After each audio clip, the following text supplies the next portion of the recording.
سورہ الفاتحہ کی آیت نمبر 1 اور 2 میں کوئی اختلاف نہیں ہے، اور سورہ الفاتحہ کی آیت نمبر 3 میں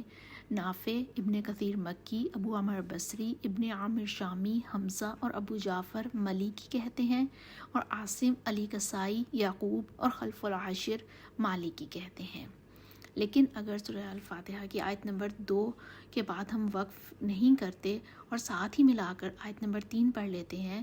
تو پھر کچھ اس طریقے سے ترتیب ہوگی کہ نافع، ابن کثیر مکی، دوری بصری، ابن عامر شامی، حمزہ اور ابو جعفر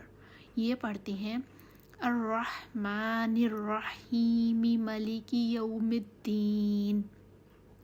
اور سوسی یہاں پر ادغام کرتے ہیں۔ جب آیت نمبر 2 اور 3 کو ملاتے ہیں تو ادغام کرتے ہیں۔ ادغام کا طریقہ یہ ہوگا کہ ادغام کی وجہ سے میم مشدد ہو جاتا ہے، 2 میم اکٹھے آ جاتے ہیں، میم مشدد بن گیا، اور اس لیے اس سے پہلے مد لازم یعنی 3 الف جتنا طول دیں گے،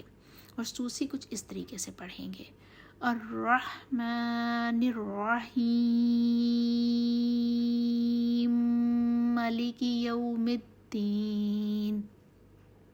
اور تیسرے نمبر پر عاصم، علی کسائی، یعقوب اور خلف العاشر آئیں گے، وہ میم پر کھڑی زبر دیں گے اور اس طریقے سے پڑھیں گے الرحمن الرحیم مالک یوم الدین۔